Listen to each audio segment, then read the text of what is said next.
The year was 2020. It was going to be a great year. We had vacation plans, we had family reunions coming up, we only had 3 rolls of toilet paper in our house, and we weren't even worried about it at all. Then we were hit by the most chaotic, unpredictable set of global circumstances that most of us had personally experienced in our lifetimes.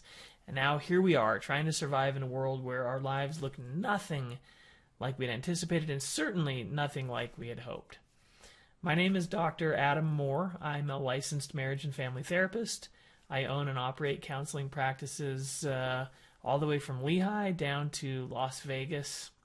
And I'm here to talk to you today about some pretty difficult challenges that we all are facing right now. In fact, as a therapist, I'm seeing a massive surge in mental health demand right now.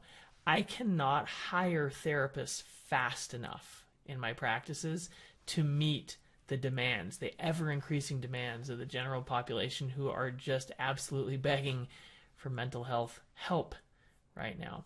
The other thing that's really challenging is I'm seeing the highest rate of divorce or potential pending divorce among our therapy clients that I have ever seen in the 15 years that I have been a mental health professional.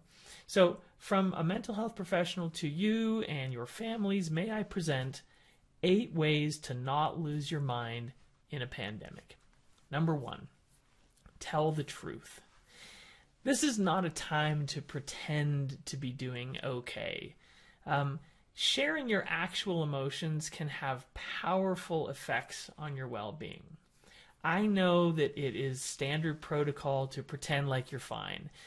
Some of you have PhDs in looking like you're okay when you're not. You know, you're so good at it, no one ever knows that you're suffering, okay? And, you know, that may be something you need to work on. And right now, this really isn't the time to be pretending.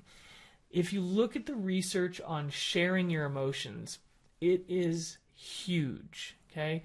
I could go into all of the studies, but the short version here is that the better you are at sharing your actual emotions, the less of an impact they will have on you. Meaning, if you're sad, lonely, disappointed, depressed, upset, angry, frustrated, whatever it may be, the better you get at identifying the exact nature and the name of the emotion. The difference between lonely and absolutely chaotically abandoned, right? The difference between sad and deeply depressed. The difference between upset and furious. Those words mean something. They really make a difference in terms of how those emotions impact you. So the better you are, this is called emotional granularity.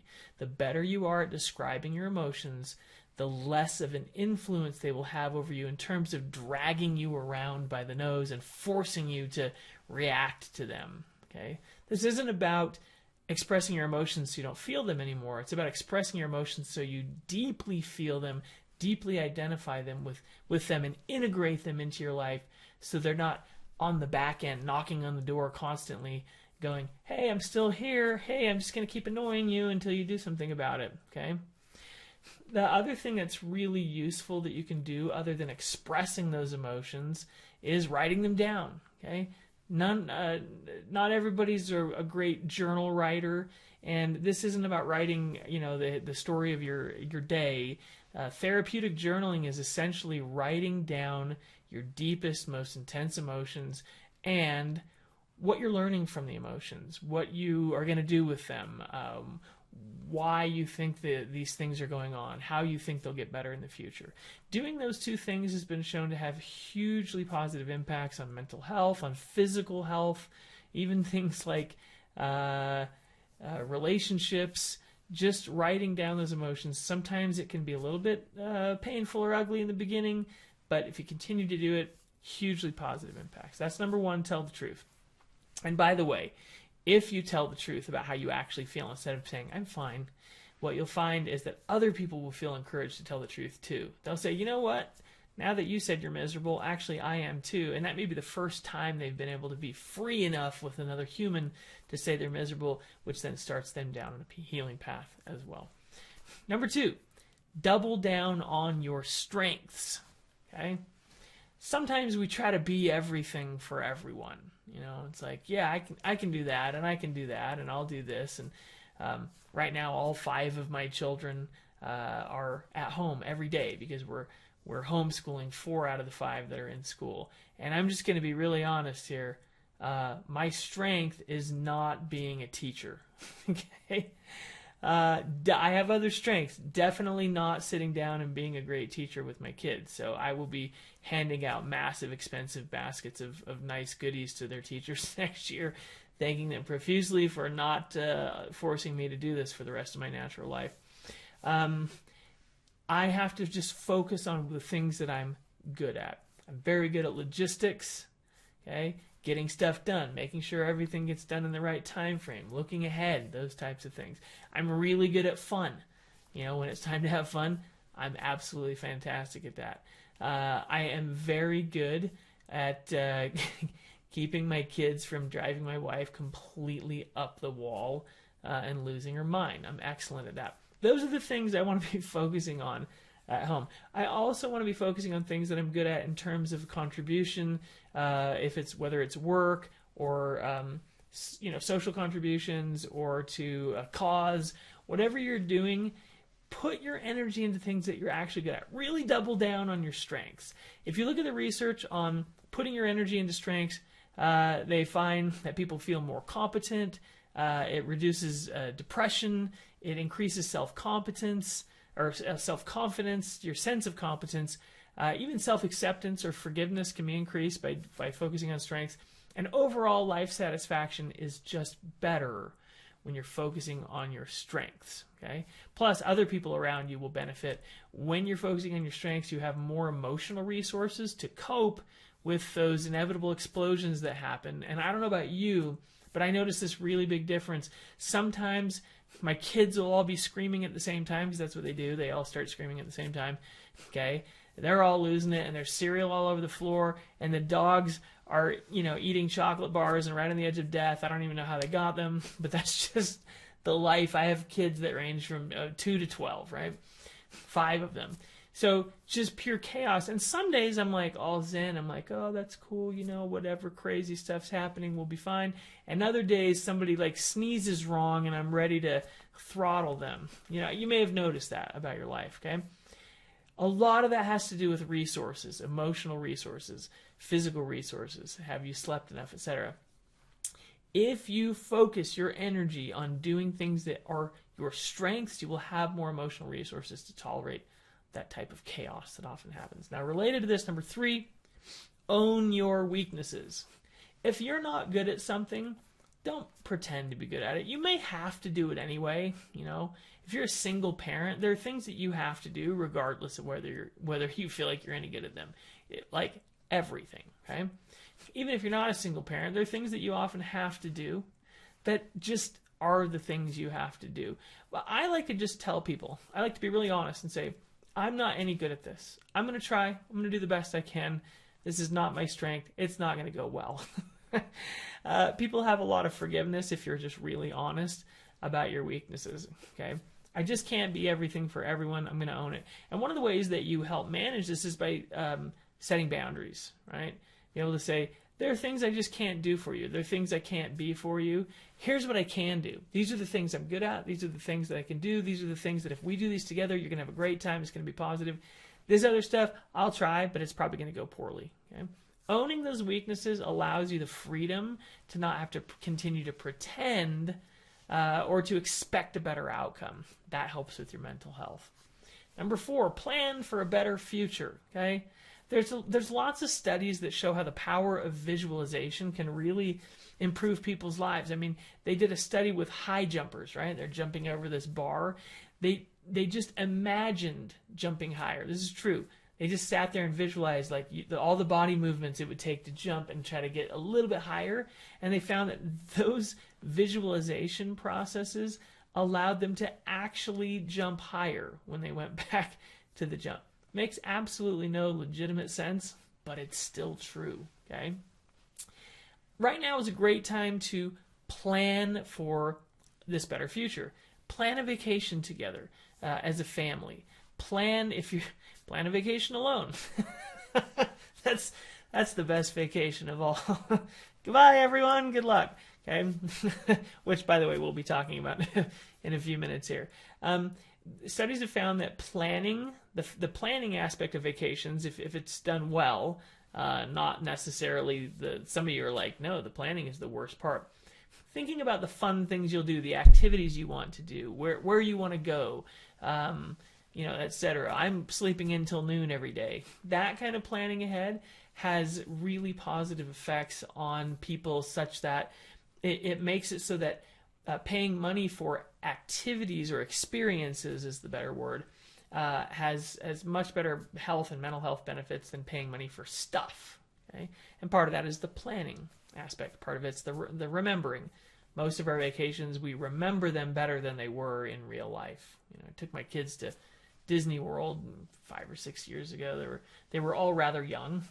It was mostly whining and crying, and my kids were also upset. No, there was a lot of whining and crying throughout this experience, and it was very difficult. I'm not gonna lie. I carried one or two of my kids on my back a lot of the time. I was exhausted.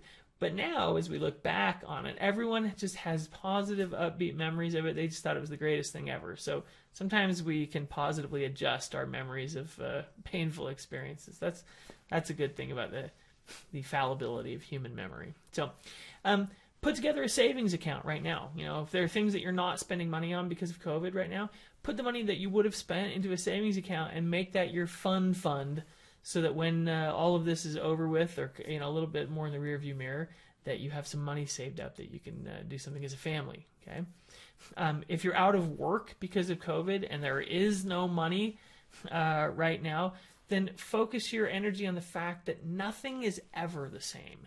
Nothing happens in perpetuity. Change is constant. And so regardless of what is going on right now, eventually things will be different. Guaranteed, because nothing is ever the same. Okay? You could even sit down with your family and make a list of all the activities you're planning on doing, paid or free, after COVID is over. And put that on the fridge or whatever, so that as soon as you have an opportunity down the line, for those things that you can't do now, that you have something to look forward to. Number 5. Get away from everyone. I told you I'd come back to this, okay? Let's be honest. Part of what is killing us right now is spending a little bit too much time with the people that we love, okay? I hate to say this, but this is a fact. We love these people, but we don't love them that much, okay? And maybe it's not so much love, it's just too much of anyone is probably just a little bit too much. Part of the reason that we were all functioning so well prior to the pandemic is that we had time away from each other. People went to work. People went to school. People had activities. You would go and do things with your friends or whatever it was. And then you got back together. And I forget. I do like you. I forgot about that. That's great, right? Now we're in each other's faces. Some of us, my wife and I both, we own a business together. We own the counseling business together, and we both work for the business. And we're working mostly from home, and it's not easy. I'm not going to lie. And with all of my kids at home all day, and my wife and I home together all day, it's really testing out all of our love for each other, and also whether or not I'm actually a decent therapist. Because if I can't implement some of the stuff I'm talking about, then I'm probably not worth much as a therapist. So it's a real challenge. You have to go out of your way to create space away from each other, right? Sometimes I will say, hey, would you like to just, do you want to just go on a walk on your own? My wife's, yes, please get me out of here, right? Or I'll say, hey, I would like to run to the grocery store and buy mousetraps or something pointless, right? Whatever it is. Or even tasks that I don't like doing. If it's something I can just take a little break and get away, suddenly it's just a pure pleasure, okay? Give yourself permission to get away from everybody, from every single person. I promise you will like everyone better if you have some time apart. What's the old adage? Absence makes the heart grow fonder. I think that's very true. You have to make yourself a priority. Okay, you have to be able to say, I'm important enough to do something for my own mental health, to get some physical space, some emotional space from everyone, so I can come back and be the nice person everybody thinks I am, right? Of course, nobody wants you to take time alone, because it's a lot easier just to drain the life out of you, right? That's just what your family members want to do all day. It's like, I just have an infinite amount of requests for you that I need you to complete right now. Just give everyone the friendly reminder, like something like, you don't want to see what I will become if I don't have some time away from everyone. So it's in everyone's best interest if I can have some breaks every so often. Then I'll be the person that you'll continue to like. Okay, so I can have some breaks and love you from afar, kind of thing.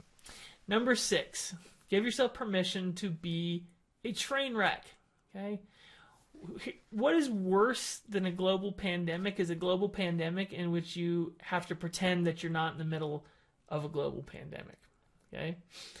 This year, I've eaten worse, I've slept less, I've yelled more, I've cleaned less, I've been less put together in 2020 than probably any other year of my life. Maybe even, than the years when I was like a 2 or 3-year-old. I feel like I'm not managing very well. Okay, it's okay, and it's okay if you don't believe that it's okay to be a train wreck. Some of you are like, oh no, I must always look like I'm functional for everybody. Okay, if you believe that you have to put on a show for every person, that you have to pretend you're fine, that you can't show anyone your flaws, and I'm dead serious about this, you need to get some serious help. Your mental health is suffering and you don't even know. Okay, or maybe you know, and that's part of the problem. You need to ask for help. I mean, let's be honest here, okay? There are days in which I've had a half a dozen work meetings and I've never legitimately put on pants for the day, okay? These work meetings are all online like this, so obviously I'm not going to in-person meetings with no pants on. But that's just the world that we're living in right now. There's some days when I feel like I never really got up and got going for the day. And it's not because I had nothing to do. It's just the way we're living right now. Yesterday, my 10-year-old son said, Dad, can I ask, can you buy me something off Amazon? And I said, well, what is it? And he said, a punching bag. That's how upset he feels about the world we're living in right now. He just really wants to punch something. And I'm completely all over that, because that will be less sibling punching that happens. Plus, I'll totally take advantage of it late at night during my alone time. So what I'm about to say is always true, but it's especially true this year. You don't have to apologize for being you. You don't have to apologize for having a messy house. You don't have to apologize for not handling a pandemic well. It's okay to be a train wreck. And it's okay to let people know that you're a train wreck. This too shall pass. Number 7, create meaning from the mess. I can't emphasize this enough. Please do not suffer in vain. Never suffer in vain. There are few tortures worse than meaningless suffering, pain without purpose. Now, I can tell you this from being a therapist for 15 years now, that human beings have the most amazing capacity to create meaning from their suffering, if they want to, and totally change the meaning or the experience of the suffering. Okay? You have to decide what meaning you could make out of the suffering of 2020. I'm going to give you some options for you to think about. You could say to yourself things like, I'm learning patience like never before in my life. I have a very clear picture of what my strengths and weaknesses are now. I'm focusing on things that matter more than I used to. I'm being forced to rethink my priorities, and hopefully that's a good thing. I have new opportunities to help other people who really can't help themselves, or I'm finding God, maybe for the first time in your life, truly. Whatever you do, don't just let 2020 sort of fade into the rearview mirror without deciding what meaning you made out of the suffering. How you took the suffering and molded it into the lessons that you want to help improve your life. And number 8, get outside of your own experience. Perhaps you feel like as a country, as a world, we're doing too much. It's overdone. We're panicking for no reason. This whole thing's a hoax. Maybe you feel that way. Get outside of yourself. Practice empathy for those who live in fear. Practice compassion for those that you disagree with. Your soul will thank you. Perhaps you're a social distancing champion and you're so upset by all these people just going around without masks and ignoring all the guidelines. Get outside yourself. Practice empathy for those who do not want to be tied down or feel controlled. Practice compassion for those you disagree with. Your soul will thank you. Perhaps you're tired of your children whining all day about how they hate COVID and they don't like your family rules, or they don't have any friends to play with. Get outside yourself. Practice empathy for those who are desperate for social interaction. Practice compassion for those you disagree with. Your soul will thank you. How do you know where you're lacking empathy in life? Figure out who you're most angry at, who you're most annoyed at, you're most frustrated with. That is where your empathy is lacking. Practice compassion for those you disagree with. Your soul will thank you. I hope that one day somebody finds this video years from now and looks back and laughs at what a messed up year 2020 was and how much better things became down the road. And I truly believe that that will happen. Things will get better.